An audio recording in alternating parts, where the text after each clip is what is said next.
Buenas tardes con todos, con todas. Vamos a dar inicio al tema del día de hoy. Como verán allí, se trata de aprendizaje, pero dice aprendizaje 1, ¿no? Enfoque conductual. El tema de aprendizaje es un tema amplio.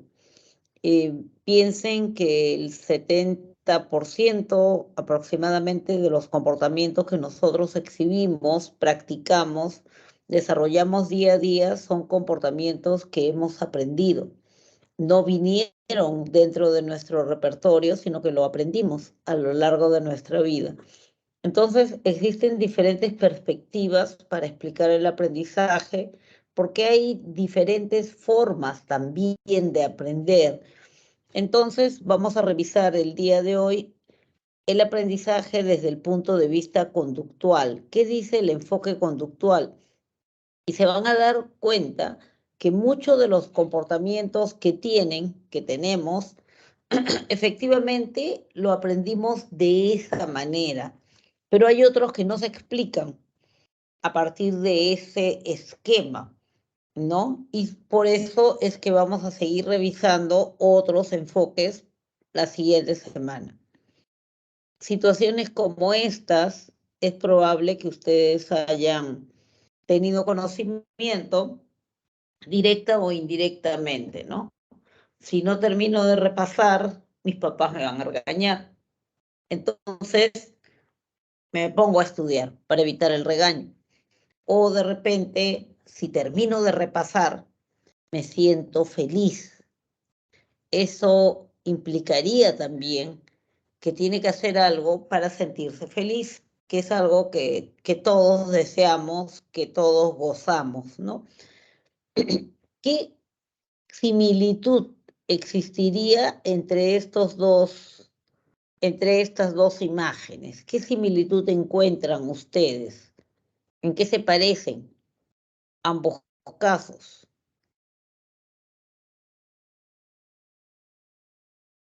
¿Qué opinan? ¿En qué se parecen estos dos casos?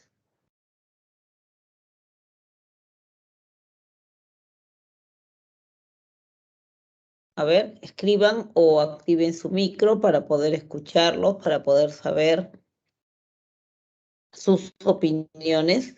La conducta, a ver, o bueno, la conducta del comportamiento se está basando en un condicional. Ajá, en ambos casos hay una condición, ¿no es cierto? Si no termino, entonces me regañan. En el segundo caso, si termino, me voy a sentir feliz. Hay una condición para que suceda algo. Y sí, y es que este aprendizaje por condiciones es más o menos, se aproxima al esquema que utilizan dentro del enfoque conductual. Gracias. Vamos a revisar hoy día justamente eso, qué es el aprendizaje en general, qué es el aprendizaje por condicionamiento, que tiene que ver con la condición que hacía mención el compañero. El aprendizaje por condicionamiento es el aprendizaje desde el enfoque conductual. El enfoque conductual sostiene que el aprendizaje se produce por condicionamiento, pero este condicionamiento puede ser de dos tipos, por lo menos son los que vamos a mencionar acá. Dos tipos de condicionamiento. El condicionamiento clásico, que es el modelo básico, el primigenio, y el condicionamiento instrumental u operante, que es el propio del enfoque conductual, o sea, es más moderno, ¿no? Acá tenemos una definición general de aprendizaje. Un aprendizaje es un cambio o la adquisición de una conducta de manera permanente, o por lo menos relativamente permanente, ¿no? Entonces, a eso le llamamos aprendizaje, cambio o adquisición de conductas de manera permanente o relativamente permanente. Pero hay un agregado más, producto de la experiencia o práctica. Quiere decir, tú cambias tu forma de comportarte porque la experiencia te enseñó algo o porque la práctica te lo sugiere. y ese cambio que imprimes a tu conducta lo mantienes de manera casi permanente, algunas veces permanente y en otras casi permanentemente. Eso significa, salvo que haya un hecho o suceso fuerte, relevante, que haga que este cambio o este aprendizaje se distorsione o se altere, ¿no? Por lo tanto, si mantenemos esta definición, cambio o adquisición de una conducta, producto de la experiencia o de la práctica, cambio que pasa a formar parte de nuestro repertorio, diremos que excluimos, sacamos, no es aprendizaje, los cambios que se puedan producir a causa de sustancias extras o ajenas al organismo. Por ejemplo, cambios que tú puedes ver en una persona producto del alcohol, del licor. Eso no es un aprendizaje. Cambios que puedas ver en una persona por producto de su maduración. Ha empezado a menstruar, ha empezado a eyacular. Son producto de la maduración. ¿Qué es la maduración? Es la evolución, el desarrollo del organismo, pero de manera natural, de manera compensada. Entonces esos cambios no son, pues, aprendizaje, pero son cambios que sí se dan en el organismo. Tampoco hablamos de aprendizaje cuando se debe a enfermedades, cambios que se han producido en la conducta a causa de enfermedades en general. Por ejemplo, enfermedades neurodegenerativas. El sujeto empieza a padecer de repente de Alzheimer. No es que aprendió a olvidarse de las cosas, no, sino es que más bien va perdiendo, va deteriorándose, va perdiendo habilidades o facultades, ¿no? Entonces, las enfermedades neurodegenerativas son las que van a provocar cambios, sí, en el comportamiento del individuo, pero que no podríamos decir que son aprendizajes. A ver. Desde el punto de vista conductual, si bien es cierto, ya tenemos una definición general, desde el punto de vista conductual podríamos decir que el cambio que se produce en el individuo tiene que ser un cambio que se pueda observar, un cambio que lo podamos ver tú, yo, todos los presentes. Entonces, un cambio en una conducta observable y que está determinado, este cambio en la conducta observable del individuo está determinado por eventos o factores del ambiente. Algo en su entorno cambió, algo en su entorno provocó el cambio en el comportamiento del individuo y ese algo que provocó el cambio se le denomina estímulo. Entonces, podríamos sintetizar esto diciendo que el aprendizaje desde el punto de vista conductual es el cambio en la conducta observable producto de los estímulos del ambiente.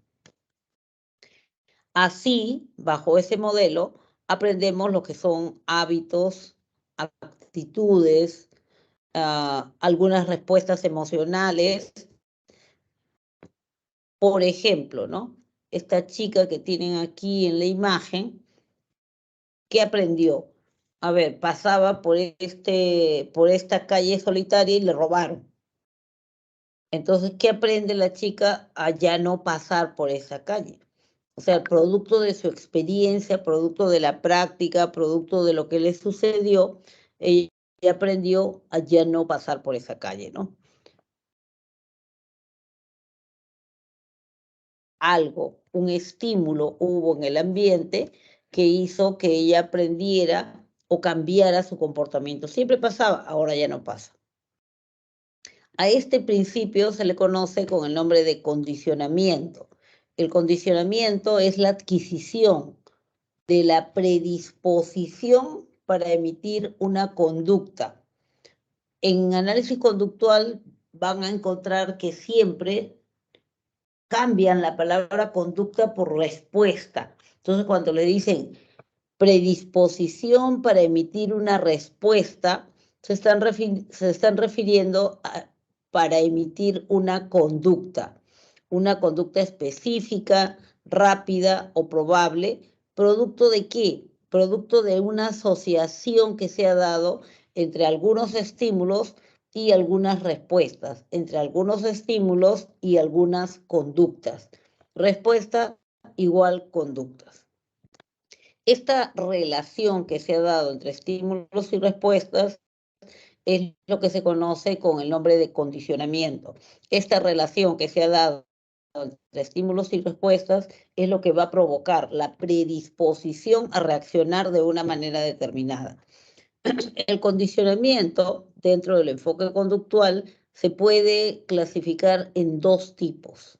Condicionamiento clásico correspondiente, clásico por ser el primer tipo de condicionamiento sistematizado, que lo hizo Iván Pavlov. Iván Pavlov era un médico, fisiólogo, filósofo, psicólogo. Y el condicionamiento operante o instrumental, que lo hizo un psicólogo del enfoque. Esto es un neoconductista, un conductista, pero ya de la época de los enfoques, no de las escuelas. Entonces tenemos dos tipos de condicionamiento, dos tipos de enlaces que se dan entre estímulos y respuestas, el condicionamiento clásico y el condicionamiento instrumental u operante. Vamos a ir revisándolos para ir entendiendo de qué se trata. Lo primero es el condicionamiento clásico. Como ya les había mencionado, se llama así porque es el primero, el primigenio, ¿no? Y es el que explica el aprendizaje de algunos comportamientos que están relacionados con respuestas reflejas, ¿ya? Como les había mencionado también, Iván Pavlov era un médico fisiólogo y él estaba haciendo un experimento sobre lo que es el reflejo de salivación. La salivación, producir saliva, es un reflejo. Quiere decir, es una reacción automática del organismo cuando está deprivado de alimento, con hambre, y ve un alimento. Sucede incluso en los seres humanos. Tal vez les haya sucedido alguna vez o varias veces, ¿no? No han comido muchas horas y de pronto entra alguien comiendo una empanada caliente y que despide el olor a empanada caliente, ¿no? Entonces ustedes sienten que o pasan por una panadería o pasan por algún restaurante y sienten el olor de la comida, el olor nada más. O ven a alguien que está comiendo y sienten cómo su boca se llena de saliva, ¿no? Y la expresión es bastante descriptiva, se me hace agua la boca. Eso significa que su boca se llena de saliva. Significa que estamos salivando. La salivación es un reflejo. Entonces, Iván Pavlov estaba estudiando ese reflejo de la salivación. Estaba trabajando con perros y les había hecho un orificio, ¿no? Una fístula, le había metido una cánula como una cañita y recolectaba la cantidad de saliva que producía al momento de ver la comida. Él quería saber si había una relación proporcional entre el tiempo de espera para la comida y la cantidad de saliva producida. Bien, era un experimento de fisiología. Sin embargo, él se dio cuenta que el animalito que inicialmente salivaba ante la comida, lo cual era natural, aprendió a lo largo del experimento a salivar ante otros estímulos que inicialmente no eran estímulos naturales para la respuesta de salivación. Entonces, cuando terminó su experimento, presentó sus hallazgos, ¿no? Cuando terminas de hacer un experimento, presentas tu informe. y dices, pues bueno, todo describes cuál fue tu hipótesis, cómo realizaste el experimento, a qué conclusiones llegaste.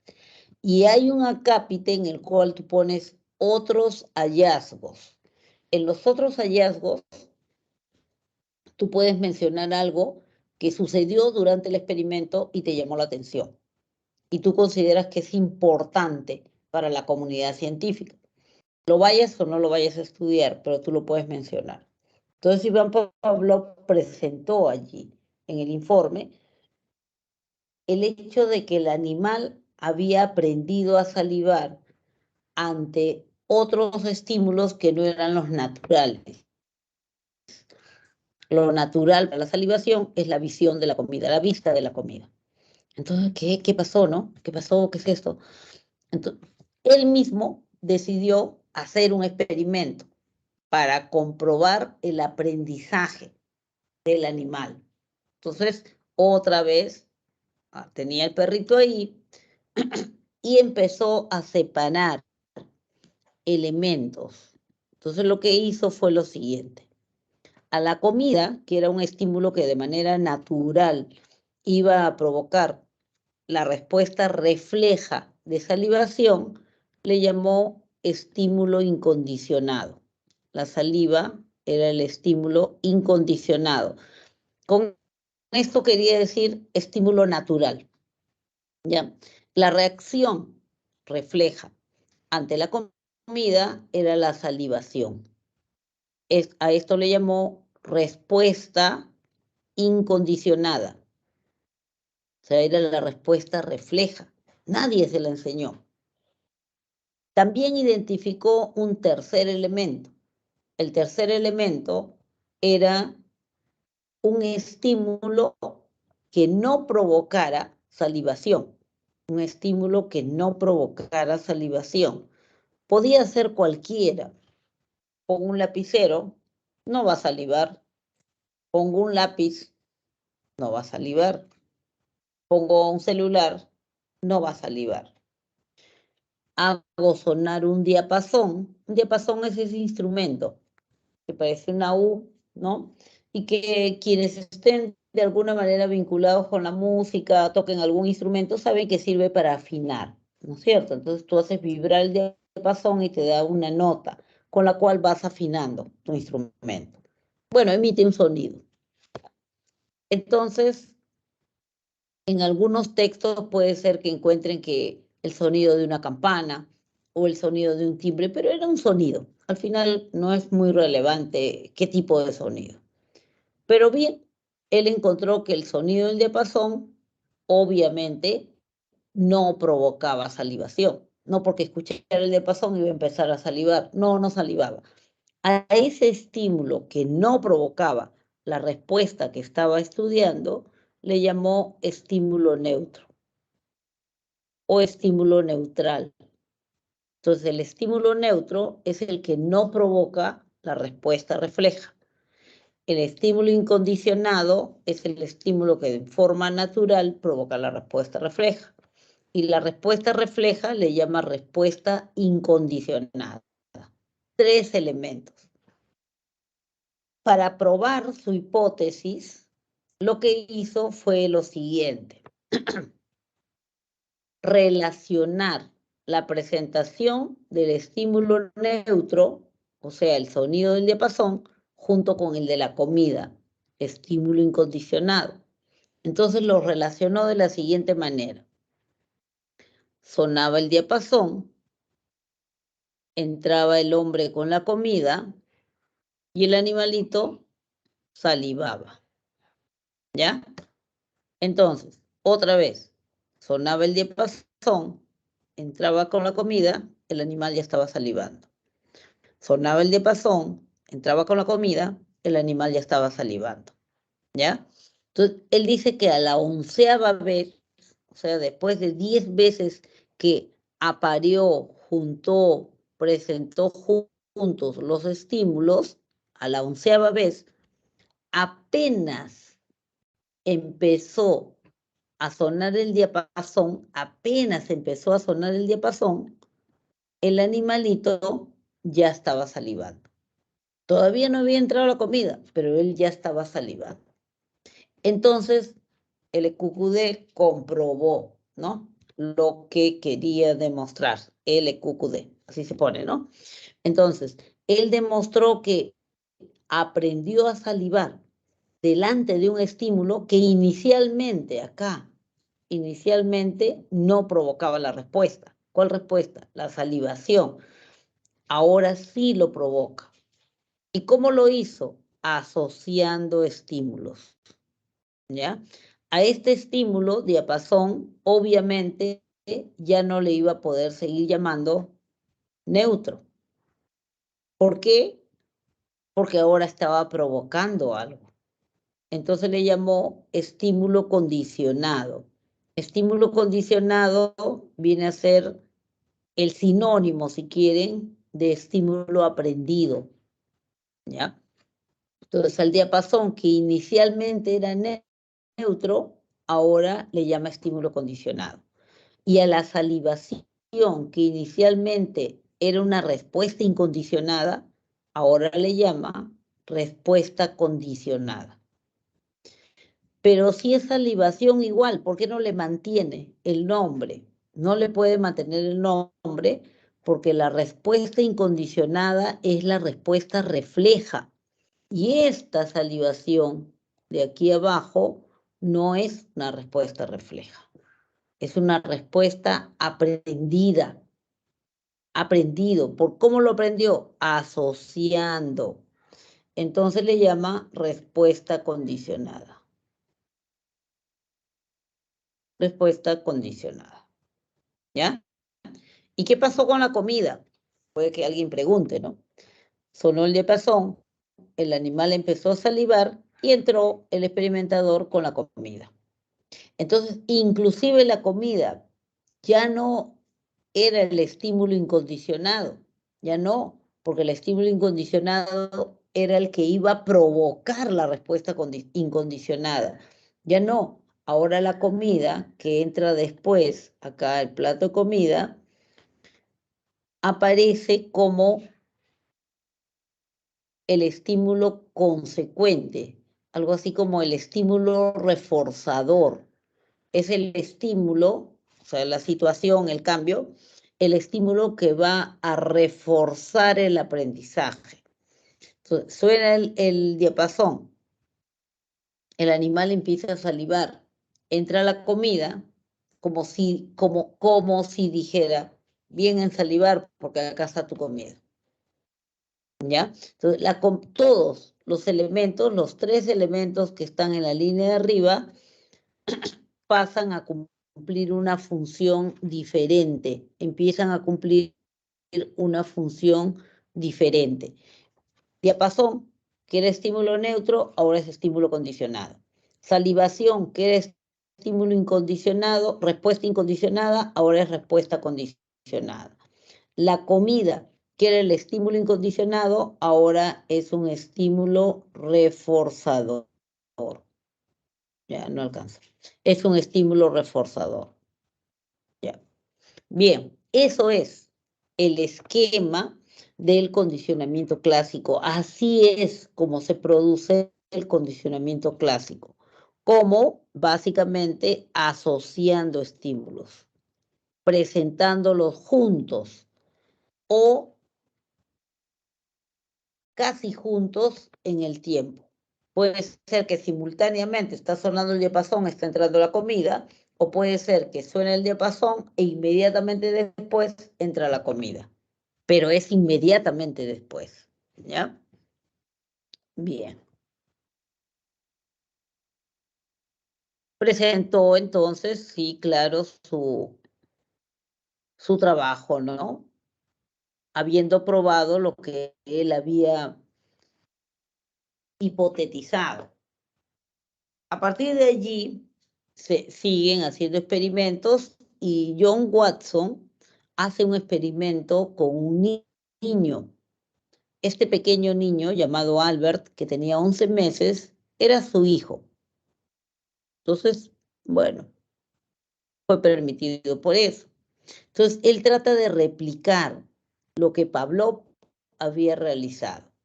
Entonces busca un estímulo, como estaba estudiando, ¿no? La conducta del niño y todo lo demás, y se da cuenta que ante un estímulo sonoro, fuerte e impredecible, el niño llora, ¿ya? Entonces, el estímulo sonoro, fuerte, impredecible, ay,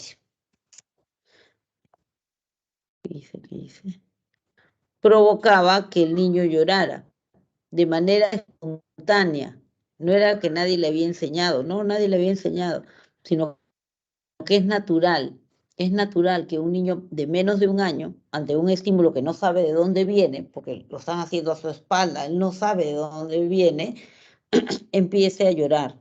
¿Por qué llora? De miedo. O sea, experimenta miedo y la manifestación es el llanto. Entonces ya tenemos acá los dos primeros elementos. El estímulo incondicionado, el sonido estrepitoso. La respuesta incondicionada, el miedo, manifestado por el llanto. Entonces tenía que buscar el estímulo neutro para probar lo que él quería probar. Buscó un pericotito blanco o una rata blanca, ya. Y se dio cuenta de que esta rata blanca, al ser presentada ante el niño, solo generaba curiosidad. Le ponía el pericotito en la cuna y el niño, que tenía 11 meses, empezaba a jugar. Lo perseguía, le jalaba la cola, le tiraba la sábana encima, o sea, estaba jugando. Le despertaba curiosidad. Entonces, efectivamente, no lloró. Entonces, es un estímulo neutro. No provoca el llanto. Es un estímulo neutro para la respuesta o conducta de miedo del individuo. Entonces decidió aparear también los estímulos. Ponía la ratita o el pericotito, vamos a decir, ponía el pericotito blanco en la cama e inmediatamente así pegado en el tiempo, golpeaba con un martillo un latón. Lo golpeaba fuerte y producía un ruido estruendoso, horrible. El niño lloraba, pues. ¿Por qué lloraba? Le daba miedo el ruido. Ya lo había hecho antes. Le daba miedo el ruido.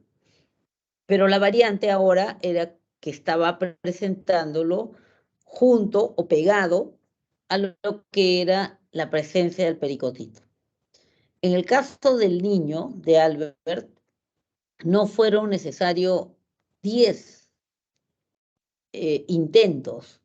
No, a la tercera nomás el niño ya aprendió. Aprendió que la rata estaba asociada al ruido. Entonces, ¿qué pasaba? Ponía la ratita en la cama, sonaba el ruido, el niño lloraba.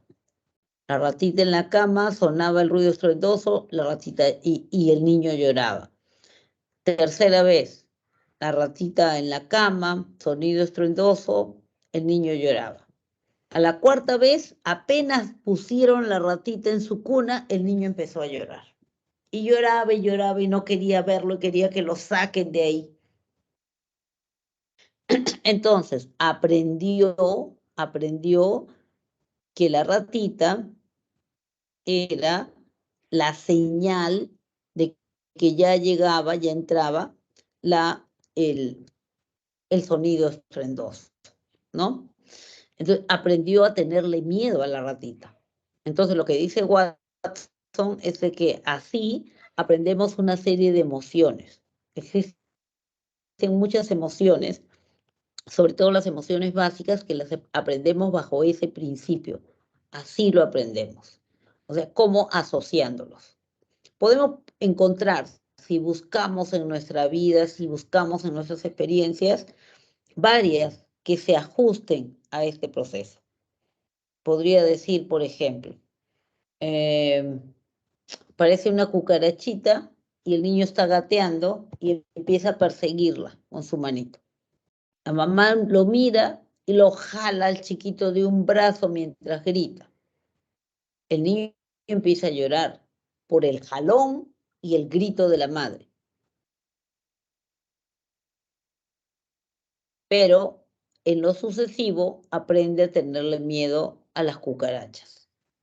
¿Por qué? porque al ver la cucaracha la asocia con el jalón y el grito de la madre y empieza a llorar, ¿ya? Entonces dice Watson que así aprendemos las fobias, a tenerle miedo a las cosas, las fobias. En los seres humanos, además, él demostró de que no es necesario que hayan 10 intentos como en el perro que presentó Pavlov, ni siquiera 5, a veces con 2, 3 ensayos, o sea, 3 intentos, ya inmediatamente la conducta se aprende. ¿Por qué razón? ¿Alguien quiere aventurar una respuesta? ¿Por qué razón aprendería más rápido el ser humano a tener miedo o a adquirir una fobia? ¿Por qué razón? ¿Por qué en el perrito tuvieron que haber 10 Por cuestiones de ensayos y supervivencia. con el niño solo 3? Perdón, no te escuché. Por cuestiones de supervivencia. ¿Cómo así? A ver, explícame, por favor. O sea, de que al tener miedo, al, al tener miedo de algo es como que se podría decir de que es algo desagradable, Ujú. incluso que da el temor, y eso es básicamente, y eso por instinto, pues es mucho mejor aprender por el miedo, por el temor, que por un avance positivo. Pero ahí tú estás hipotetizando algo, que es mejor Profesora, aprender por miedo que aprender por las buenas. Pero en profesora, realidad, dime, yo creo que es por inteligencia. ¿cómo así? A ver. Es que he visto que algunos perros llegan algunas razas de perros llegan a aprender cosas más rápidos que otras razas diferentes. Así que pienso que, no sé, nosotros como seres humanos podemos aprender una conducta más rápido que otras especies. Tú dices por la inteligencia. Sí, ¿no? Tú dijiste por la inteligencia. Y de alguna manera sí tienes razón. O sea, sí, sí está relacionado. El humano entiende mucho más los estímulos que los perros. Ya. Sí, tiene que ver con eso y tiene que ver con la memoria y tiene que ver con la repetición y la evocación. El ser humano lo que hace es repetirlo mentalmente. Cada vez que se acuerda es una repetición. Entonces no necesita que hayan 10 ensayos efectivos, no. Con 2 ensayos a veces, o con uno que haya sido muy fuerte, o como por ahí alguien escribía, muy traumático, ya suficiente para que el sujeto lo otra vez y lo revive mentalmente y se vuelve a acordar y a veces lo va incrementando y le va poniendo más cosas y lo va volviendo más dramático. Entonces la memoria, esa capacidad reflexiva, esa capacidad de evocación, no juega esa mala pasada, pues. Entonces nos hace que nosotros nos asustemos más rápido en el caso de las fobias, ¿no? Y asociemos eso. Entonces, eso es lo que pasó. El niño aprendió a tenerle miedo a la ratita. Y bueno, entonces esto es lo referente a condicionamiento clásico. ¿Qué pasaría si de pronto ya el niño cada vez que ve la rata empieza a llorar? Y efectivamente, para mantener ese miedo, tendrían que el niño ve la rata, llora y se produce el sonido, como un reforzador, como la comida que entraba para el perrito de Pavlov. Pero ¿qué pasaría si una vez que ya aprendió a tenerle miedo a la rata, le pones la rata, el niño empieza a llorar así, despavorido, llora, llora, llora y llora, y no hay ruido? En otra ocasión, el mismo día, le ponen la ratita, el niño llora, llora, llora, llora, no hay ruido fuerte. Siguiente ocasión, ponen la ratita, el niño llora y así sucesivamente. Va a llegar un momento en que, ¿qué va a pasar? ¿Qué creen que va a pasar? Después de varios ensayos, inclusive al día siguiente, al día siguiente viene, le ponen la ratita, va a llorar, seguramente que va a llorar y va a llorar muchísimo, pero no hay el ruido. ¿Qué sucede? ¿Qué creen que sucedería? ¿Dejará de llorar? ¿Dejará de tenerle miedo?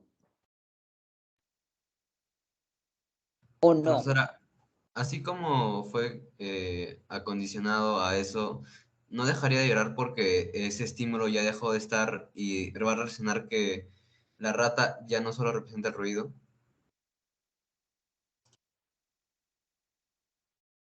La rata sí representa. O sea, ¿por qué le da miedo la rata? Porque la ha asociado a ese ruido fuerte que no entendía de dónde venía. Por eso aprendió a tenerle miedo a la rata, este pequeño Albert. Mi pregunta era, ¿qué pasaría si a este pequeño Albert le pones la ratita en la cuna, pero ya no produces el ruido nunca más? ¿Qué pasaría? Va a llegar un momento que seguramente va a demorar, pero va a llegar el momento en el cual le pones la ratita y ya va a dejar de llorar. Quiere decir, va a desaprender, valga la palabra que no existe, va a desaprender algo que previamente había aprendido. A eso se le llama extinción de conducta. Se extingue la conducta. ¿La conducta cuál es? Llorar. Es como en el caso del perrito que tenía Pavlov. No, no está acá. Ya. En el caso del perrito que tenía Pavlov. Suena el diapasón, el animal saliva y no entra la comida. Suena otra vez el diapasón, el animal saliva más. Generalmente lo que sucede cuando se produce una situación así en la que no recibe el estímulo consecuente que esperaba, la conducta se incrementa. En ese caso, la conducta de salivación. Entonces va a empezar a salivar más. Pero no entra la comida. Y no entra la comida. Y no entra la comida. Va a llegar un momento en que suena el diapasón y ya no saliva. Se produjo una extinción de la conducta. ¿Ya? Solamente podemos hablar de extinción de conducta cuando previamente se ha aprendido una conducta. ¿Ya? Se ha aprendido una conducta. Entonces, en el condicionamiento clásico se puede producir una extinción de conductas si se quita el refuerzo. El refuerzo en este caso vendría a ser lo que se asoció. Simplemente se cambió de lugar. La rata, el niño llora, presenta el ruido fuerte. Si le quito el ruido fuerte de manera consistente, o sea, siempre, entonces va a llegar un momento en que ya no le va a tener miedo. ¿Cuánto le tomará? Depende de muchos factores. Si fuera un niñito más grande, mientras más grande sea, más tiempo le va a tomar. ¿Por qué? Por su memoria, por su capacidad para evocar, para acordarse de lo sucedido. Y entonces eso va a hacer que le dé miedo. ¿Ya? Y que llore otra vez, reviva la situación. Es el condicionamiento clásico, pero obviamente, como mucha gente lo dijo, no todas las conductas las aprendemos así, ¿no es cierto? No todas las conductas las aprendemos asociando estímulos, no todas las conductas las aprendemos así. Hay conductas que son, comillas, voluntarias. No, yo hago esto porque yo quiero. Yo hago eso no porque a mí me parece, ¿no es cierto? ¿Cómo aprendemos las conductas voluntarias? ¿Así? ¿Bajo este esquema? No, no hay forma de explicarlos bajo ese esquema. Entonces, Burgos Friedrich Skinner, un neoconductista, como ya les había mencionado, dice de que, claro, las conductas voluntarias se adquieren, se desarrollan y se mantienen por las consecuencias que tiene, por las consecuencias que tiene. O sea, yo aprendo una conducta, mantengo esa conducta por la consecuencia que tiene. Si la consecuencia me favorece, yo lo voy a seguir haciendo. Si la consecuencia más bien me desfavorece, es desagradable, probablemente yo deje de hacerlo. Entonces él dice que la conducta se adquiere, se desarrolla y se mantiene por las consecuencias que produce en el entorno.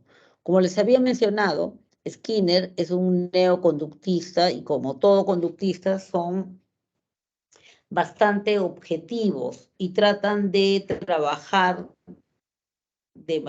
usando el método experimental. Entonces, él construye una jaula porque trabajaba con animales menores, él hacía bastantes experimentos. Animales menores son animales pequeños, ratas, ardillas, palomas, etc. En este caso, estamos viendo allí una rata. Él construyó esta jaula, que es una jaula, pues, muy especial porque se ha construido para justamente hacer experimentos en ella. Tiene botones, tiene un surtidor de comida, tiene una rejilla, tiene luna, tiene madera y tiene rejas, ¿ya? Entonces, él lo que hace es trabaja con una rata. Como todo animal experimental, esta ratita es, pues, está deprivada de alimento, está con hambre. Entonces, la ratita está con hambre, la mete en la jaulita, cerrada. El animal, desesperado, empieza a correr de un lado para el otro, se golpea la cabeza, chilla, araña, muerde, etcétera, hasta que de casualidad, vamos a poner un ejemplo, hasta que de casualidad presiona un botón rojo. ¿Ya? Presiona el botón rojo. Lo presiona. Entonces, cae una bolita en el surtidor de alimento. Cayó una bolita de comida. Obviamente se devora la comida, pero no ha sido suficiente. Entonces, ¿qué hace? Entonces, otra vez empieza a chillar, arañar, correr, patear, etc. Hasta que de casualidad otra vez presiona el botón rojo. Pronto el animal aprende algo. Aprende que si presiona el botón rojo va a caer una bolita de comida. ¿Ya? En este caso relatado, ¿por qué aprendió él a presionar el botón rojo? ¿Qué hizo que aprendiera a presionar el botón rojo? ¿Qué dicen? ¿Qué hizo que aprendiera a presionar el botón rojo? Porque es la conducta que ha aprendido. ¿Cómo así la aprendió? ¿Qué hizo que aprendiera esa conducta? ¿Qué dicen? ¿El hecho de tener hambre? El tener hambre hizo que aprendiera la conducta. Está cerca, pero no es preciso, no es lo exacto. ¿Qué hizo que El recibir la aprendiera comida. Exacto, eso está más preciso. El recibir la comida, o sea, la consecuencia de su conducta. Presiona el botón, recibe la comida. Presiona el botón, recibe la comida. Aprendí a presionar el botón porque cuando presionaba el botón aparecía la comida y yo estaba hambriento. ¿Ya? Entonces decimos que aprendió por las consecuencias. La consecuencia para él era una consecuencia agradable. Era una consecuencia agradable, pues. ¿No es cierto? Porque estaba hambriento, la comida era algo agradable para él. Bien, entonces a esto le llamó aprendizaje por las consecuencias, aprendizaje por condicionamiento. Sin embargo, como es una cajita experimental, siguió haciendo experimentos para ver cómo más podía aprender este animalito. Entonces, ¿qué hizo? Activó la rejilla. ¿Ven que el animalito está parado sobre una rejilla? Si la activa, empieza a circular corriente eléctrica por esa rejilla. Entonces, activó la rejilla y empezó a circular corriente eléctrica. Le pasaba corriente debajo de sus patitas. ¿Eso será agradable o desagradable para la rata? Desagradable. ¿Qué creen? Desagradable, pues claro, que le pase corriente bajo las patas es desagradable. Otra vez corría de un lado para el otro, chillaba, arañaba, mordía, etcétera, hasta que casualmente, es un ejemplo, casualmente, de pura casualidad, él presiona el botón verde, ¿no? Entonces ahora presionó el botón verde. Al presionar el botón verde, desaparece la corriente eléctrica. Ya no le pasa corriente.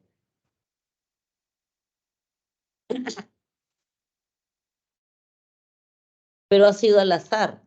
Así que lo soltó y otra vez le está pasando corriente. Corre de un lado para el otro, corre, hasta que de casualidad otra vez presiona el botón verde. Otra vez desaparece la corriente eléctrica.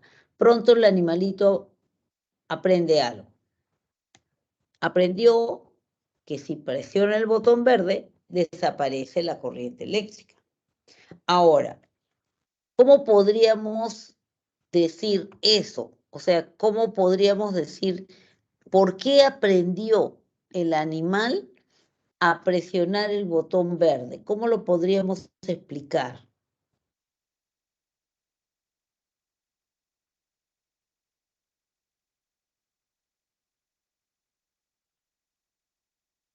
Porque ya no le causaba dolor. Exacto, porque desapareció su dolor. También, dice Skinner, aprendemos conductas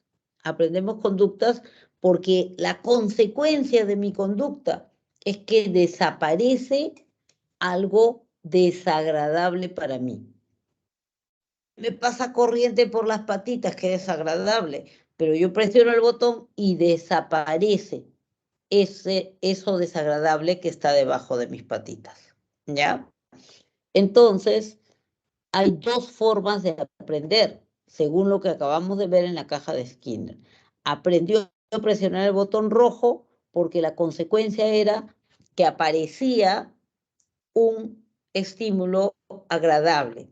A eso le llamamos un estímulo reforzador, ¿ya?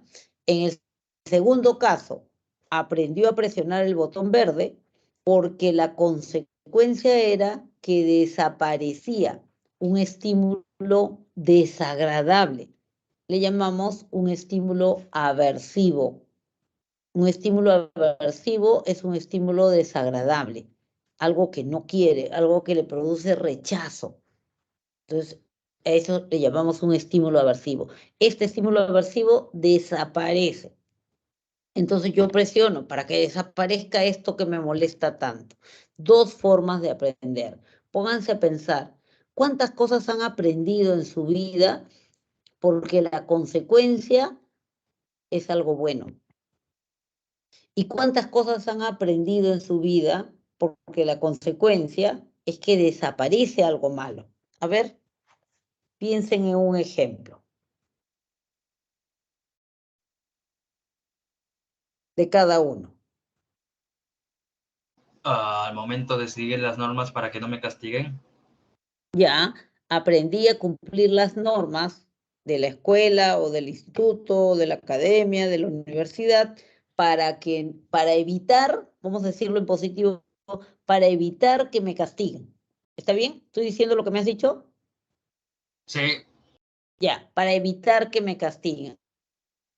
Aprendí para evitar que me castiguen, para evitar un estímulo desagradable. Muy bien. ¿Y cómo sería el otro caso? Como uno parecido al del botón rojo.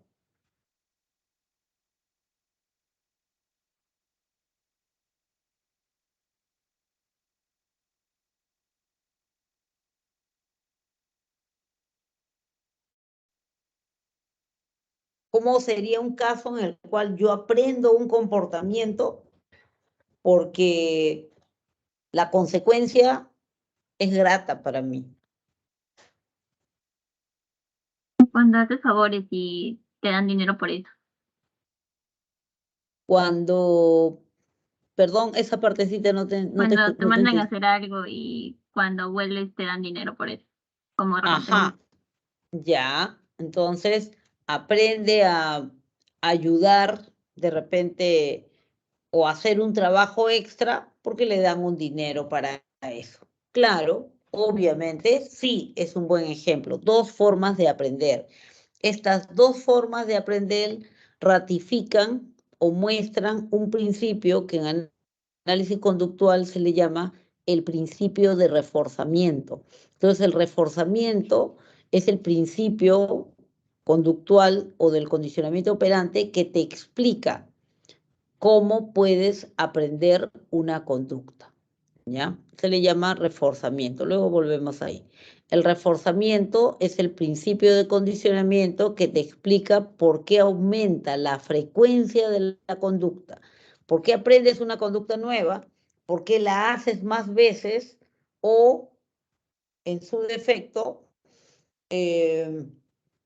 ¿por qué la sigues incrementando, no? ¿Por qué la sigues incrementando? ¿Por qué cada vez la haces mejor?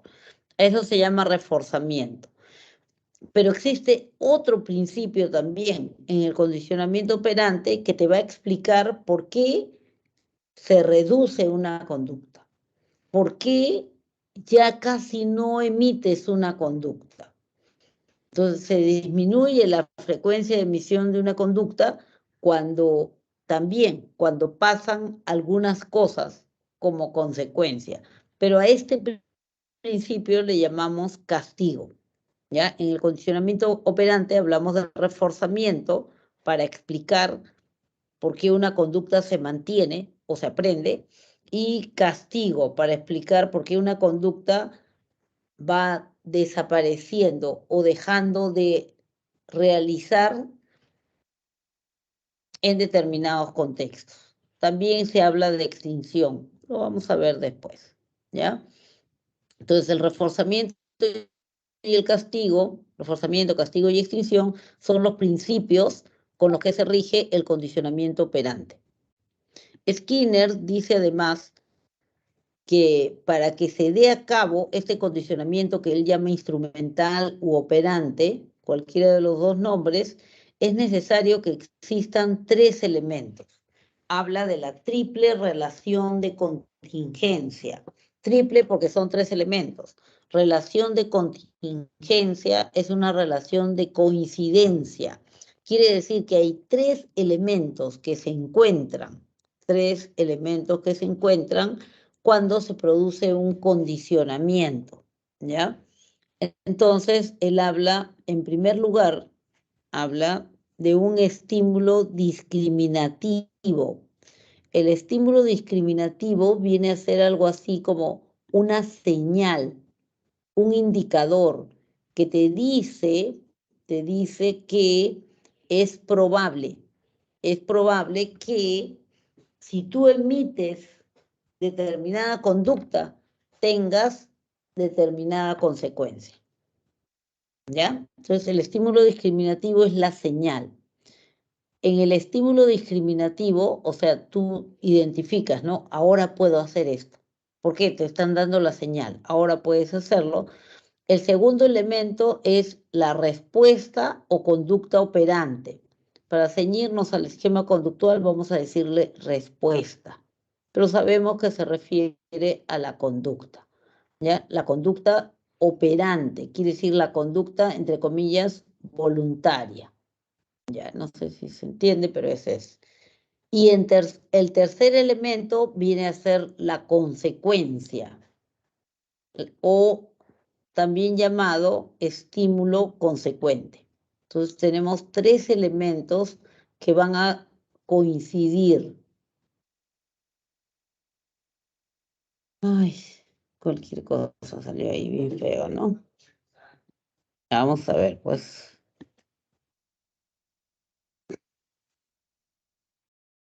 Ya. Ahí nomás lo vemos. Y diríamos que es el estímulo consecuente. Así, estímulo consecuente. ¿Ya? Entonces, eso es la triple relación de consecuencia, de contingencia. Es el triple encuentro, el encuentro de 3 elementos. El estímulo discriminativo es la señal. Acá hay 2 ejemplos, vamos a analizarlos. Dice, Estamos hablando de otro caso, ¿ah? Se enciende la lucecita. Cuando se enciende la lucecita, si la luz está prendida y el animalito presiona la palanca, entonces recibe comida. Pero la señal es que la luz tiene que estar prendida. Si la luz está apagada y él presiona la palanca, no cae comida. Entonces aprende que tiene que estar la luz prendida para poder presionar la palanca. Si no, no va a recibir comida. Y si está prendida y presiona la palanca, la probabilidad de que reciba la consecuencia es alta. Entonces le va a caer la comida. Podríamos de repente, para que se entienda mejor, asemejarlo al hecho de que algunas conductas que realizan algunos niños cuando está el papá o cuando está la mamá. Entonces, está mi mamá. No, no me va a dejar salir. No le digo nada. Mi conducta es no decirle. ¿Por qué? Porque mi mamá, la consecuencia es de que si yo le digo, es probable que me castigue o que me diga que no. Entonces no le digo nada. Pero si la señal o el estímulo discriminativo es el papá, ahora está mi papá, directamente le voy a pedir permiso a él porque de seguro él sí me lo da. ¿Ya? A eso se refiere. Estímulo discriminativo es la señal de qué? La señal de que es altamente probable que si tú emites esta conducta, la consecuencia va a ser esa. En este caso, que caiga la bolita de comida. Abajo tienen otro ejemplo. Vamos a ver si este ayuda más. Dice, el anuncio de la discoteca como estímulo discriminativo. ¿Para qué? Para bailar, ¿ya? Y divertirse, ¿cierto? Entonces, yo veo ahí un aviso que dice discoteca, esa es mi señal para que yo pueda ingresar a bailar y sentirme bien, divertirme, conocer gente. Pero si, por ejemplo, yo veo que es una iglesia, lo más probable es que no haya música bailable, ¿no es cierto? Entonces mi conducta, ¿no? Entro a la biblioteca, mi conducta de bailar no se va a ver compensada. Entonces es mejor que no entre a bailar ahí, pues, ¿no? Me van a botar bien rápido. Entonces esas son las señales, esos son lo que se llaman estímulos discriminativos. Vamos a seguir con el término en las siguientes diapositivas, ¿ya? Bueno, acá tienen los principios que les explicaba hace un momento, el reforzamiento, el castigo y la extinción. Reforzamiento siempre te va a explicar por qué aumenta una conducta, cómo se aprende una conducta. El castigo siempre te va a explicar por qué disminuye una conducta o por qué cada vez el sujeto emite menos una conducta. Y la extinción te va a explicar por qué desaparece. Definitivamente ya no se da esa conducta. En el caso del reforzamiento encontramos dos tipos de reforzamiento, igual que en el castigo, positivo o negativo. Aquí lo que ustedes tienen que acordarse siempre es que en análisis conductual, positivo y negativo no son términos valorativos, no se refieren a un castigo bueno o un castigo malo, no son términos valorativos. Positivo y negativo se refieren a un castigo, no, se refiere, positivo y negativo tienen una acepción aritmética. Aritmética significan suma, resta. Positivo, suma, o sea, suma, y negativo, resta. ¿Qué quiere decir eso?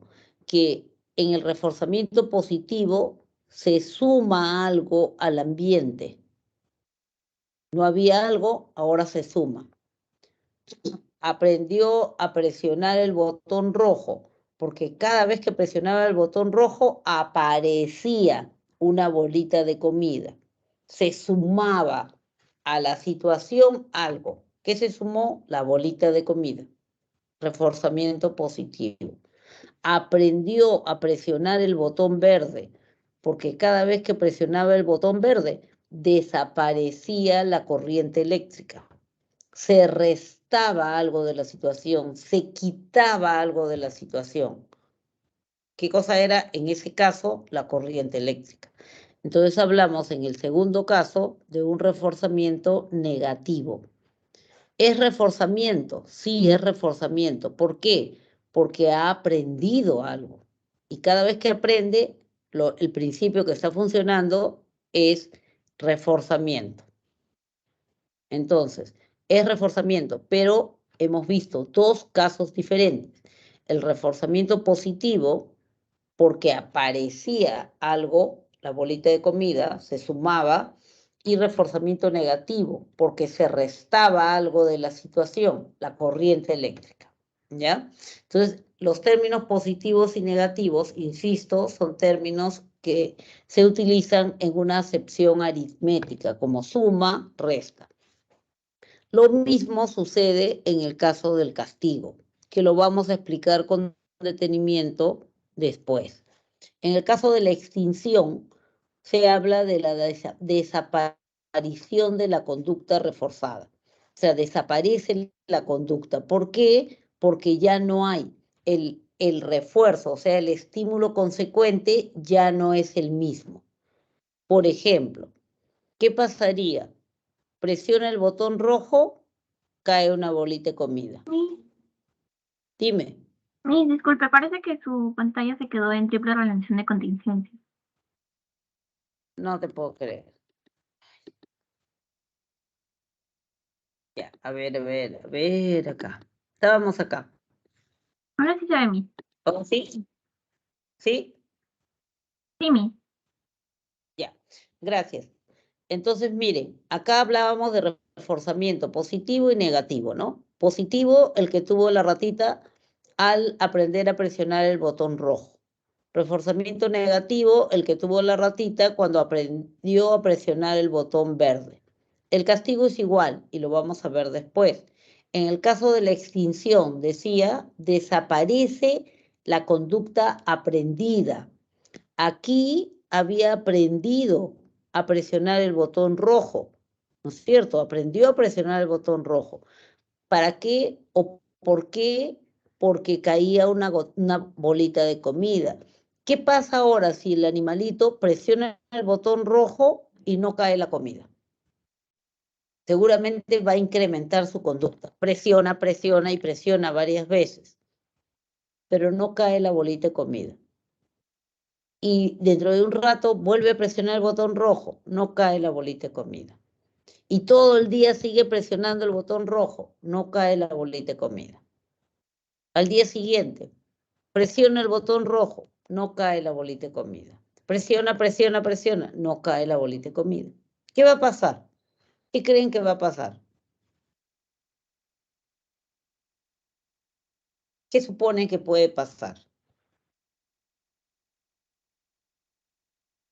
Va a llegar un momento en que, ¿qué va a pasar?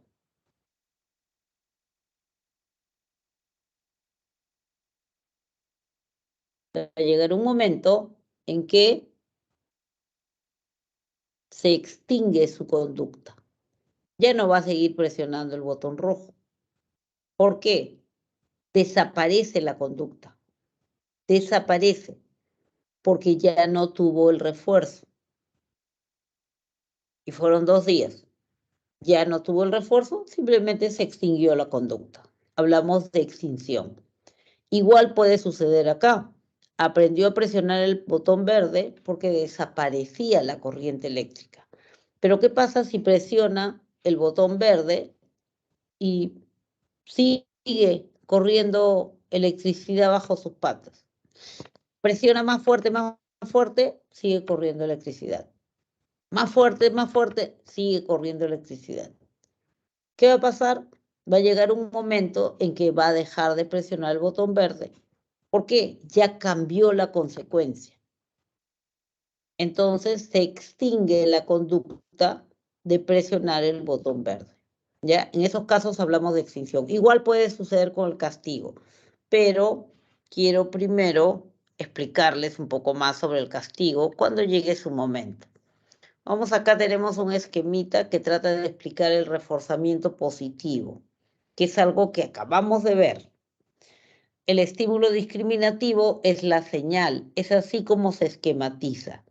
El estímulo discriminativo te marca el momento, ¿ya? Es la señal. Ah, ahorita si haces tal cosa, puede pasar esto. Ahorita si haces tal cosa, vas a recibir eso, ¿ya? Entonces, el estímulo discriminativo vendría a ser la situación o señal en la cual las probabilidades de que esta conducta reciba la consecuencia adecuada es alta. Entonces, si en este momento presionas el botón rojo, entonces recibirás la bolita de comida. Esa bolita de comida cumple la función de estímulo reforzante o estímulo reforzador y funciona como funciona un premio. Por eso siempre se coloca la palabra premio, porque es más fácil de entender, porque lo tenemos más a la mano, ¿no es cierto? Y entendemos qué cosa es un premio. Pues entonces decimos, ah, ya le dan un premio y por eso él va a seguir haciendo algo. Si cada vez que yo termino de leer un libro, mi madrina me da 20 soles, entonces yo voy a seguir leyendo libros completos para que mi madrina me siga dando el premio. Incrementa, esta consecuencia incrementa la posibilidad de acción, ¿ya? Acá tenemos el ejemplo, la chica barre la cuadra o el lugar y recibe su pago, ¿no es cierto? Recibe su pago. Entonces las posibilidades de que siga haciéndolo son altas. ¿Por qué? Porque su conducta de barrer, limpiar la calle está siendo reforzada. Eso se llama reforzamiento positivo. Tenemos también el conocido reforzamiento negativo. En el reforzamiento negativo nos vamos a acordar de la ratita que aprendió a presionar el botón verde. Ambos casos, acuérdense, son de reforzamiento. Esto es reforzamiento. ¿Por qué se le llama reforzamiento? A ver, ¿quién me dice? ¿Qué se le llama reforzamiento? Ah, qué buen ejemplo. Algo para que pueda incrementar su conducta. Eso, porque se incrementa la conducta. Perfecto. Se llama reforzamiento porque la conducta se incrementa. Eso es, se incrementa la conducta. Ya está. ¿Y por qué se le llama negativo? Porque le va a quitar un estímulo aversivo. Correcto, perfectamente bien formulado, porque se va a restar un estímulo aversivo, un estímulo desagradable. Entonces, aquí en esta situación, la conducta se va a incrementar, siempre se incrementa la conducta en un reforzamiento, porque la consecuencia de su conducta es que desaparece, se quita, se resta el estímulo desagradable. Y esa consecuencia es lo que hace que se incremente la conducta. En el ejemplo que tienen de la imagen, el sujeto aprende a hacer ejercicios para aliviar el dolor de espalda, porque de esa manera aprende a hacer ejercicios porque de esa manera desaparece su dolor de espalda. Aprendí a hacer ejercicios para evitar, para deshacerme del dolor de espalda. Es reforzamiento negativo. Y está bien utilizar la palabra evitar, ¿ya? Por ahí veía un ejemplo de uno de ustedes de Franco, tomar medicamentos para evitar alguna enfermedad. Eso es un ejemplo de reforzamiento negativo. Aprendimos a qué, a ponernos la vacuna, nos pusimos la vacuna para evitar el contagio del COVID, ¿no es cierto? Entonces, eso es reforzamiento negativo. Cada vez que aprendemos, practicamos, mantenemos, continuamos una conducta. La conducta se mantiene o se incrementa. ¿Por qué? Para evitar algo. Aprendo a tomar pastillas para evitar enfermedades. Aprendo a usar una chalina para evitar frío. Aprendo a tomar agua para evitar que se me seque la boca. Entonces, aprendo para liberarme de algo que es desagradable, ¿ya? En ambos casos hemos hablado de reforzamiento. Diferente es el caso del castigo. El castigo es un principio conductual también, pero es un principio conductual que te va a explicar por qué, perdón. Ya. Sí, este es. Te va a explicar por qué se decrementa una conducta. Generalmente los castigos se utilizan para reducir conductas, decrementar conductas. ¿Qué conductas quieres reducir? Aquellas conductas que son inadecuadas, pues, ¿no? O sea, uno quiere reducir las conductas que son inadecuadas. Entonces yo voy a reducir conductas. Por eso es castigo, porque voy a reducir conductas antisociales, conductas inadecuadas, conductas que son socialmente no válidas, inválidas, ¿no? Mentir, robar, faltar el respeto, decir lisuras, son conductas que yo quiero reducir, ¿no? Entonces, y hay también un castigo positivo que significa que se suma algo y un castigo negativo que significa que yo quito algo de la situación. En el caso del castigo positivo, entonces, yo diría de que se reduce una conducta porque aparece algo. Ese algo que aparece, tiene que ser algo agradable o desagradable.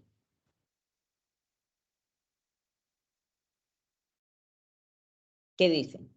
Si yo quiero reducir una conducta, vamos a suponer, el chico dice, él tiene 10 años, 11 años, pero habla muchísimas lisuras. La mamá quiere que esa conducta se reduzca. Entonces le quiere aplicar castigo positivo. Entonces su idea es, cada vez que el niño diga lisuras, ella va a hacer aparecer algo. Ese algo que va a aparecer, ¿será algo agradable para el niño o desagradable para el niño? Desagradable. Claro, si yo quiero reducir la conducta, tiene que aparecer un estímulo desagradable como consecuencia. ¿Qué puede ser desagradable para un niño? Como lo que ahí ve, una cachetada. Un golpe, sí, tienes razón. Un golpe puede ser algo muy desagradable, ¿no? Pero eso un poco como que raya también con la ética, ¿no? Porque tú dices, pero no se puede golpear, no debería. Sí, tienes razón. Puede ser un golpe, físicamente un golpe. Podría ser una llamada de atención. También podría ser una llamada de atención. Nadie le gusta una llamada de atención. Podría ser una forma, ¿no? Podría ser cualquier cosa que resulte desagradable. Por decir lisuras, ahora me vas a ir a limpiar los baños. Toda la semana vas a limpiar los baños. A nadie le gusta limpiar el baño, ¿no? Entonces, ya, lo hago, pues. Lo gané por decir lisuras. O como por ahí a veces cuentan así, ¿no? De las costumbres antiguas, ya, cada vez que diga lisuras tu hijito, entonces ponle una cucharada de ají en la boca. Ají, sí, vas a ver cómo deja de decir lisuras. Ay, pero pobrecito, bueno, si quieres que deje de decir lisuras. Pero no tengo ají, solamente tengo rocoto. Ya, está bien, úsalo. Ya, será pues, ¿no? Chiquito dice lisuras, la mamá le mete una cucharada de ají en la boca. Obviamente eso es desagradable, pues más para un niño, ¿no? Se considera un estímulo punitivo o un estímulo aversivo o un estímulo desagradable. Cualquiera de los nombres vale. Entonces, la consecuencia, el resultado va a ser que la conducta indeseable va decreciendo. Cada vez se hace menos, ¿no? Cada vez dice menos lisuras. Pero ante todo el mundo, o solo ante la mamá. ¿Qué dicen ustedes?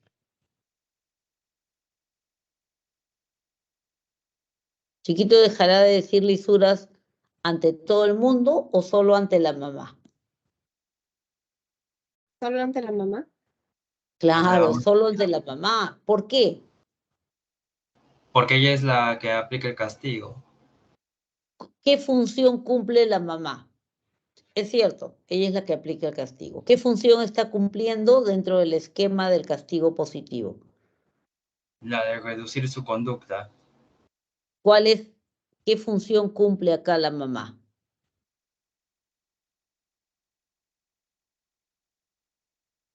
¿Es respuesta operante? ¿Es estímulo consecuente? ¿Es estímulo discriminativo? ¿Qué es la mamá?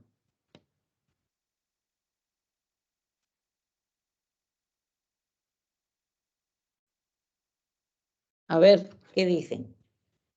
De repente escribieron. Ay, otra vez. ¿Qué función cumple la mamá? No es consecuente. La mamá no aparece después que el chico dice la lisura, no. La mamá es el... discriminativo? Exacto, la mamá es el estímulo discriminativo. Ante la mamá es probable, otra vez lo moví, ante la mamá, donde estamos acá, ante la mamá es probable, que al decir una lisura, reciba una cucharada de ají en la boca.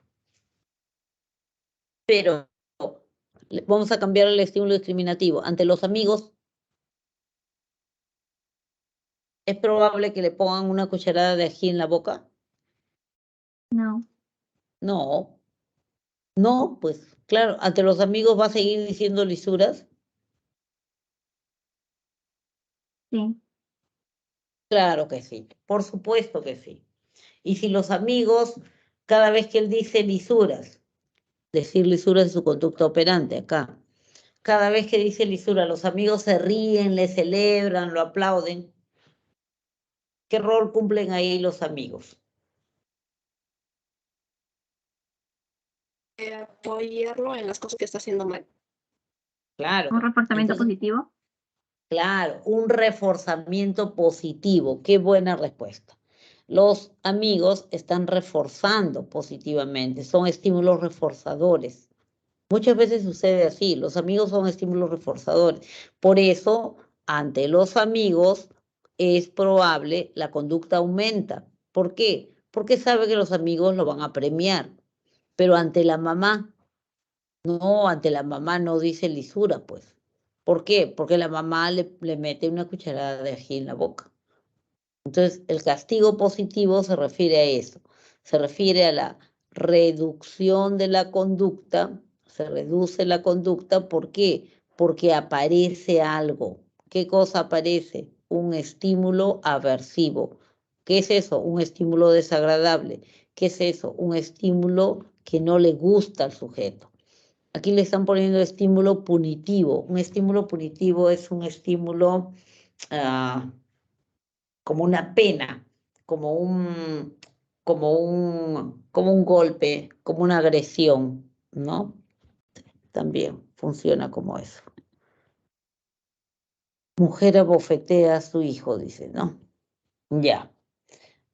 Ese es el castigo positivo. Espero que esté clarito lo del castigo positivo y vemos el castigo negativo.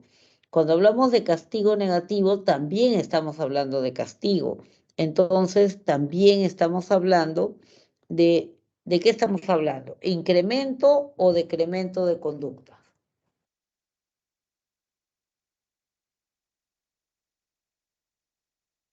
Cuando hablamos de castigo negativo, estamos hablando de una conducta que se incrementa o se decrementa. Una Que conducta disminuya. Claro, una conducta que va a disminuir. Entonces, como es un castigo, acá la conducta va a disminuir. Yo quiero siempre desaparecer las conductas inadecuadas, ¿no es cierto? La conducta va a disminuir acá. ¿Y por qué va a disminuir? Porque se le va a quitar algo que se va a reforzar. Claro, se le va a quitar algo que le guste o que no le guste. Y a ver Algo si que hay le cosas gusta. que le guste. Claro, algo que le guste, ¿no es cierto?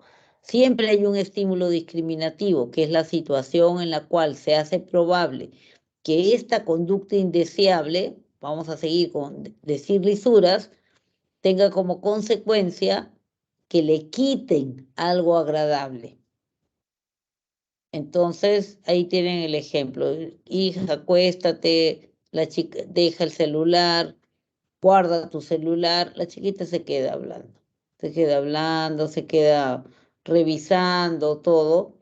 ¿Y cuál es la consecuencia? Aparece aquí una manito que le quita el celular, ¿no? Que hay una manito, le quita el celular. Entonces la niña pierde su celular, pierde. Una semana, un mes, le quitaron el celular. ¿Por qué? Por desobediente. La conducta indeseable, en este caso la desobediencia, tuvo como consecuencia que perdiera algo que le gusta, en este caso el celular. Entonces, la próxima vez que la mamá le diga guarda el celular, ¿la niña va a guardar o va a desobedecer?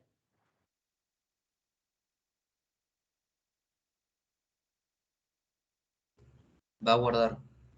Claro, lo más probable es que guarde, ¿no es cierto? Entonces la conducta de desobediencia va a ir reduciéndose. ¿Por qué? Porque no quiere perder algo agradable, algo que le gusta a ella. Al castigo negativo también se le conoce con el nombre de costo de respuesta. Costo porque le cuesta. ¿Qué cosas? La respuesta, o sea, la conducta incluye un costo.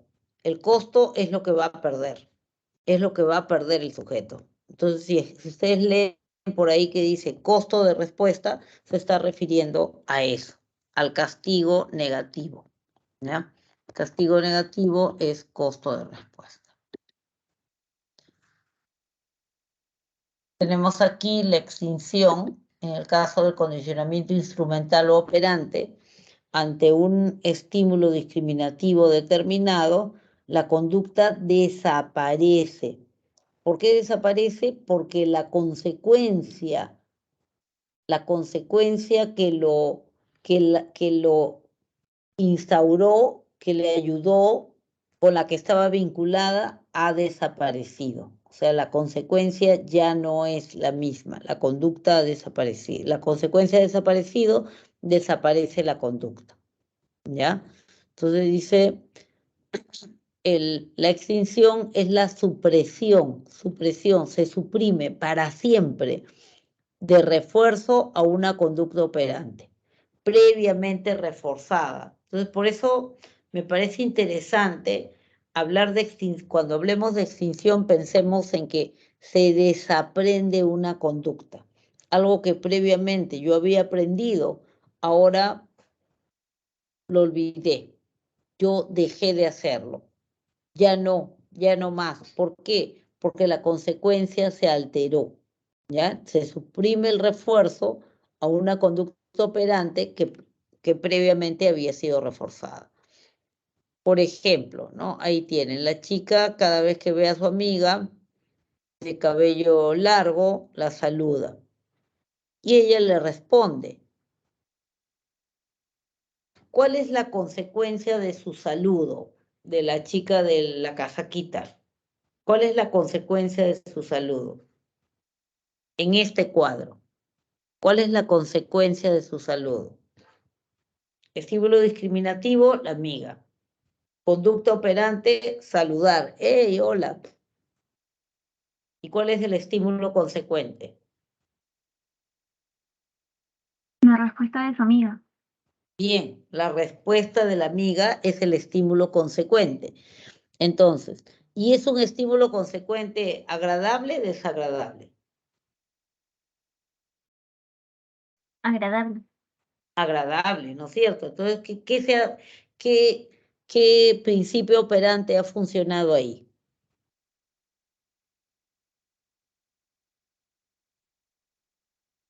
Saludó, le respondió. Que le responda es agradable para ella. ¿Qué se dio? Reforzamiento o castigo. Su conducta de saludar se vio reforzada o castigada. ¿Un reforzamiento positivo? Se produjo un refuerzo positivo. Sí, su conducta de saludar se vio reforzada positivamente por la respuesta de su amiga. Pero ¿qué pasa si la encuentra otro día y ella se hace la disimulada, no le responde?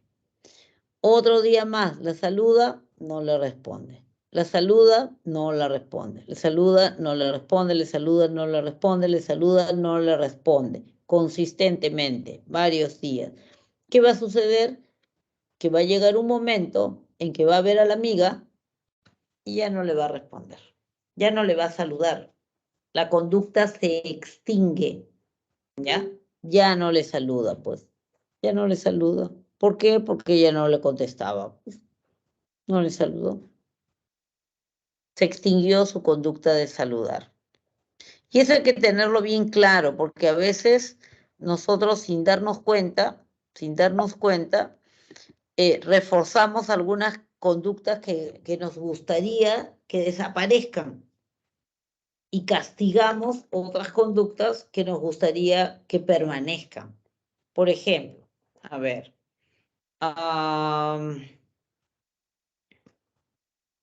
un niño que hace rabieta, pataleta, se tira, quiere helado, entonces lo sacan a la calle. Ve un heladero y helado, hijito, estás resfriado. Helado, se tira al suelo, patea, chilla, golpea, etcétera. Ya tanta vergüenza le da a la mamá que ya pues, ya última vez, no te vuelvo a comprar. Va y le compra el helado para que se calme. ¿Qué se produjo ahí? Reforzamiento o castigo.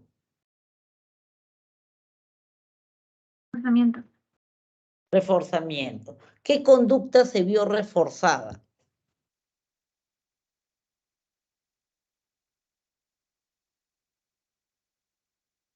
¿Cuál fue la conducta que se vio reforzada? El llanto, muy bien, el llanto, sí, la pataleta. ¿Se vio reforzada positivamente o negativamente? Positivamente. Positivamente, se produjo un refuerzo positivo. El llanto tuvo como consecuencia un helado. En la próxima vez, ¿cuál era el estímulo discriminativo? ¿El heladero? El heladero. Muy bien. La próxima vez que vea un heladero, ¿el niño va a volver a hacer pataleta o ya no va a volver a hacer pataleta? Sí lo va a hacer. Sí, lo va a hacer. ¿Por qué lo va a hacer?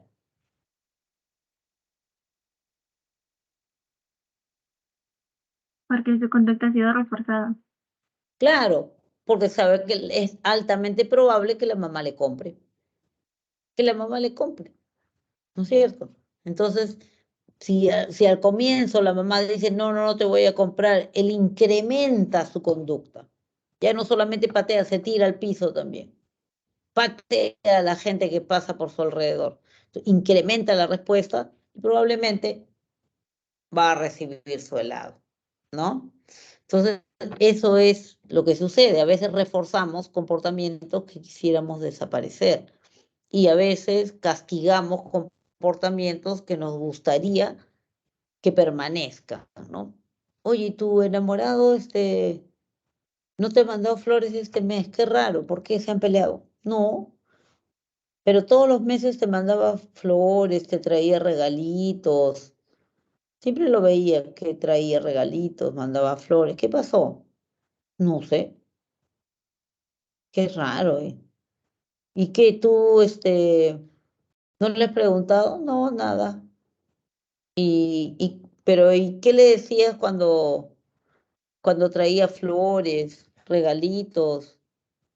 ¿No, no te gustaba? Ay, no, la verdad que ya cansa, pues, ¿no? Yo le decía así, otra vez, ay, a cada rato, qué pesado.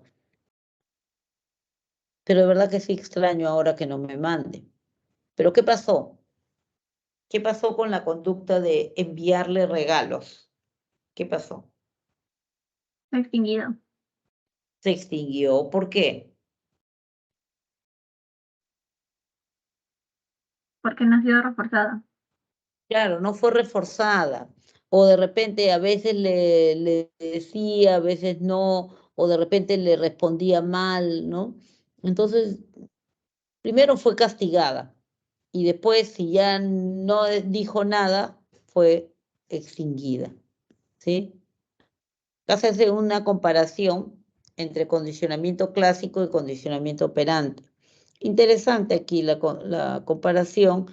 En el condicionamiento clásico, la conducta es respondiente, es una conducta refleja. El sujeto aprende a reaccionar ante determinados estímulos, entonces asume un rol pasivo, un rol pasivo. Yo aprendo a reaccionar de una manera determinada, ¿no?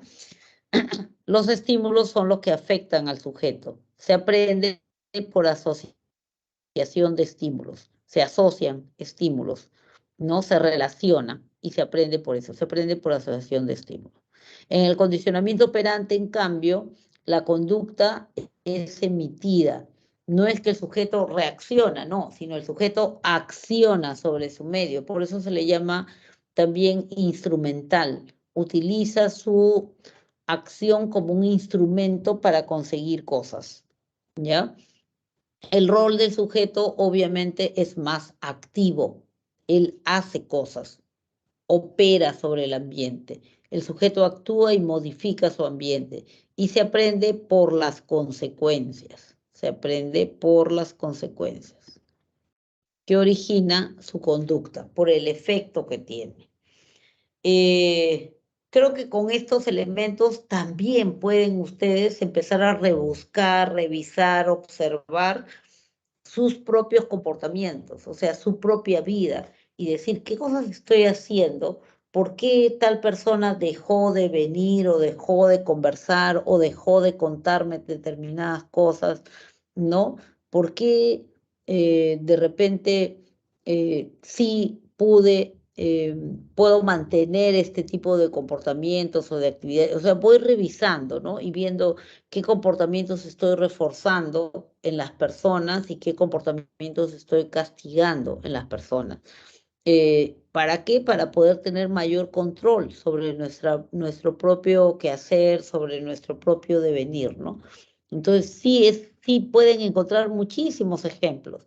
Solamente hay que ser observador, hay que tener paciencia y hay que saber esquematizar. Entonces, agarran comportamientos, por ejemplo, el hermanito que ahora ha aprendido a respetar tu horario de estudio.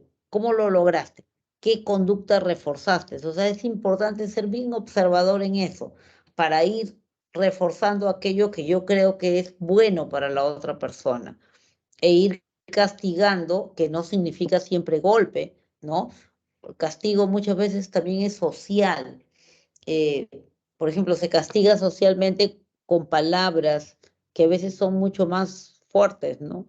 Como que le digan, qué decepción. Ese es un castigo, pues, es un estímulo punitivo, ¿no? Pero se castiga también cuando se le retira algunas cosas que son importantes para alguien, ¿no? Entonces te dejo de hablar, ahí es un costo de respuesta.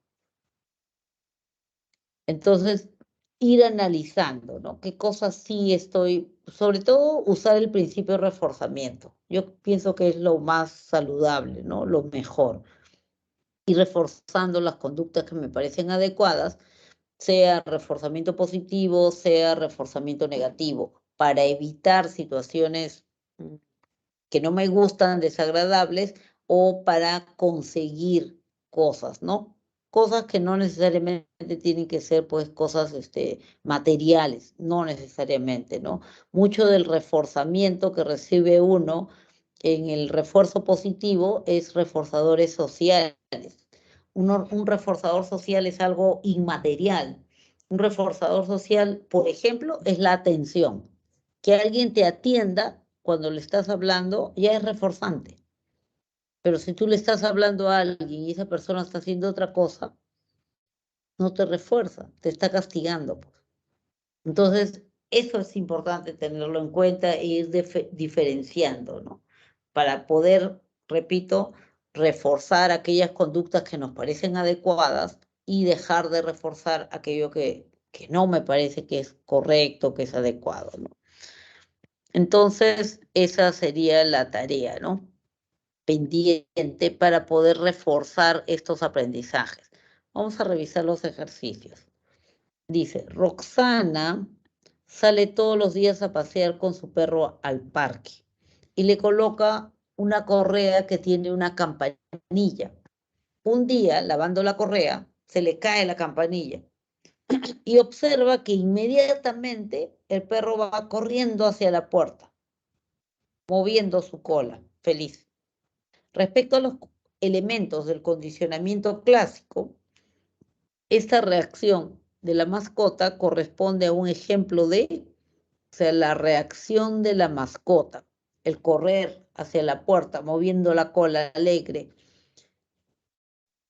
¿Qué función está cumpliendo? Respuesta condicionada. ¿No? Es un ejemplo de respuesta incondicionada, no, porque no es Condicionada. reflejo. Ah, condicionada, sí, es una respuesta condicionada porque aprendió que cuando agarra la correa significa que lo va a llevar a pasear. Entonces, y porque suena la campanita. En este caso, no, estaba lavando la correa, pero se le cayó la campanita, sonó la campanita y el perrito con su respuesta condicionada fue corriendo hacia la puerta, ¿no? Sí, es una respuesta aprendida. Vamos a ver la segunda.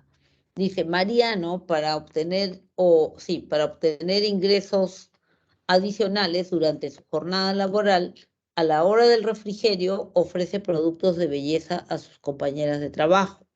Esta iniciativa le ha resultado rentable, o sea que le va bien en el negocio. Relaciona el enunciado con las unidades de análisis correspondientes a la triple relación de contingencia. Lo que quiere es que identifiques dónde está el estímulo discriminativo, la conducta operante y el estímulo consecuente. Entonces vamos a leer las situaciones, pues, ¿no? Dice, la obtención de ingresos adicionales a su salario, el ofrecimiento de productos de belleza femenina, el momento en el que los trabajadores empiezan su refrigerio. ¿Cuál de los tres sería el estímulo discriminativo?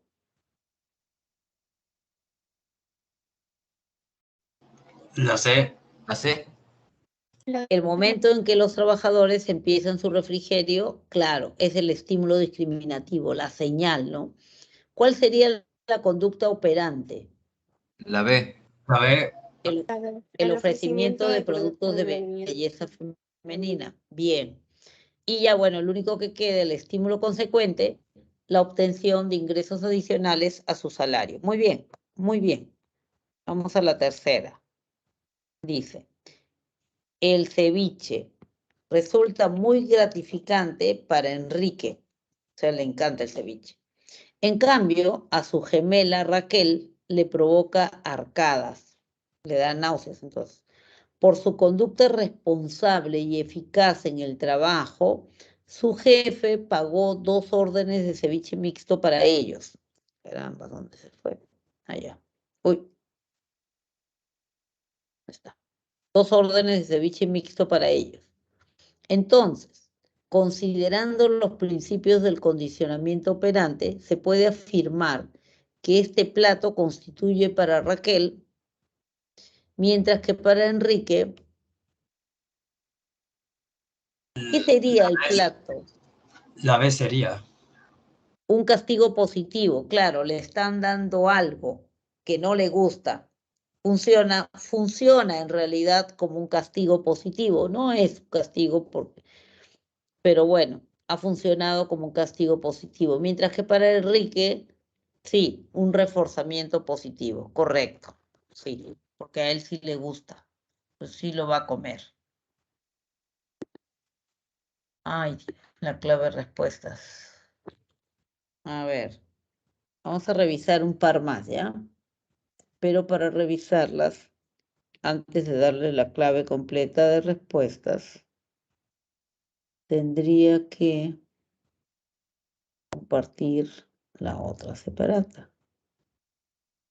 Vamos a ver.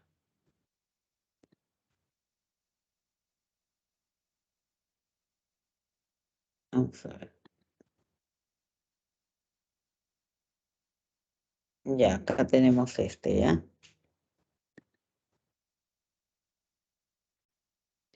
4. La modificación relativamente permanente, creo que es esa, ¿no? En los saberes o conductas a partir de la experiencia es esencialmente la definición de aprendizaje. Identifique el enunciado que no ejemplifique esta definición. En otras palabras, diga cuál de las situaciones no es aprendizaje.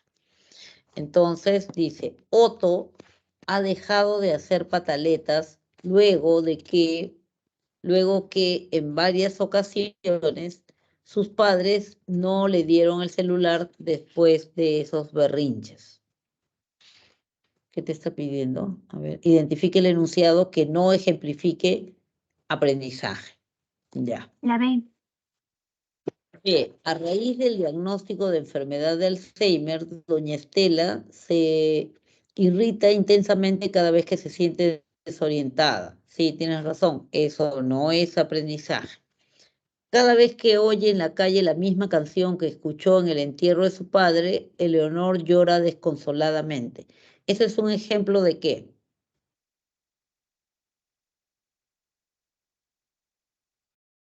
¿Ejemplo de qué es? La C.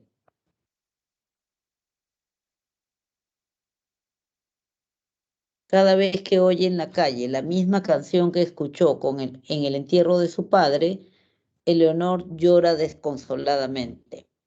¿Un ejemplo de qué sería eso?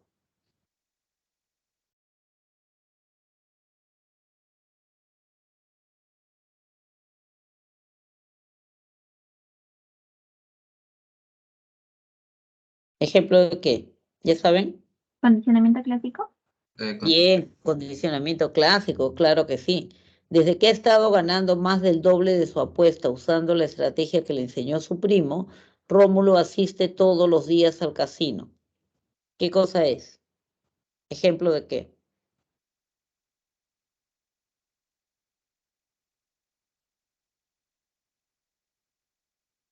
Condicionamiento operante. Ya es condicionamiento operante. ¿De qué principio? Reforzamiento, castigo, reforzamiento positivo, reforzamiento negativo, castigo positivo, castigo negativo. ¿Reforzamiento positivo? Bien, reforzamiento positivo, sí. Alberto ha estado verificando que ningún insumo de su restaurante esté vencido, desde que le cerraron su local temporalmente por esa razón. ¿Ese es ejemplo de qué?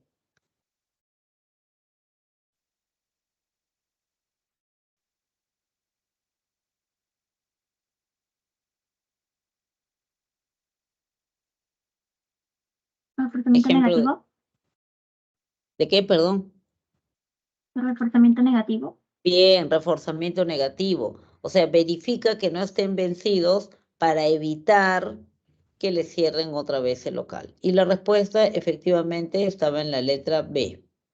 Los cambios en la conducta de las personas a raíz de procesos neurodegenerativos, como la enfermedad de Alzheimer que padece Estela, se descartan como manifestación de aprendizaje. Vamos a la otra. Y a la última, ¿ya? Como parte de la adquisición del lenguaje, el condicionamiento clásico como variable de aprendizaje es muy importante. Claro, se aprende a hablar utilizando condicionamiento clásico, condicionamiento operante, imitación, aprendizaje cognitivo, etc. Ya. El condicionamiento clásico cumple un rol importante. Por ejemplo, puede asociar los fonemas con los objetos y así mejorar su vocabulario. Si se le presenta a un infante es de 0 a 3 años, un patito de hule, mientras se le dice continuamente pato, y este lo repite, se espera eventualmente que la sola presencia de este elemento plástico sea suficiente para que el infante emita ese sonido. En ese sentido, el patito de hule termina cumpliendo la función de Estímulo condicionado.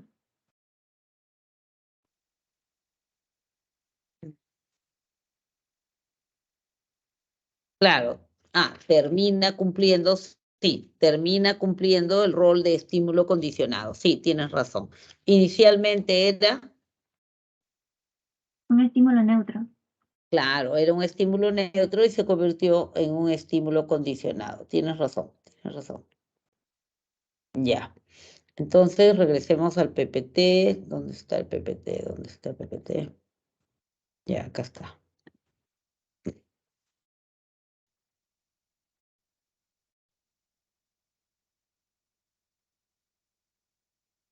Usamos el PPT para agarrar ya la clave de respuestas, ¿ya?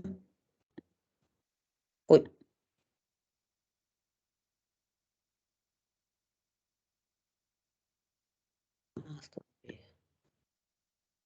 Y acá está. Ahí tienen. Esta es la clave de respuestas. Ya saben que la clave de respuestas la usan para chequear los resultados que han dado en la práctica, que la práctica siempre se tiene que resolver como si fuera un examen, sin consultar el celular, sin consultar el boletín, sin consultar las anotaciones, como si fuera así, un examen, para poder ver si realmente mi resumen que he hecho ha servido para algo, si le falta depurar algo, si tengo que corregir algo. ¿Por qué me equivoqué acá? Claro, yo no había puesto eso, ahorita lo corrijo. ¿Ya? Esa es la clave de respuestas. Y si ustedes tienen dificultades para rendir a su 100%, todavía tienen algo que interfiere o no los deja salir adelante, exprimiéndose, sacándose el jugo, entonces pueden pedir atención en el departamento psicopedagógico, que con todo gusto se les va a atender. Eso sería todo por ahora. Chicos, muchísimas gracias por estar allí. Bueno, roguemos porque la situación mejore y que les vaya muy, pero muy bien. ¿Sí? Eso sería todo. Muchísimas gracias. Cuídense mucho y ya nos vemos. Chao, que les vaya bien, súper bien. Chao.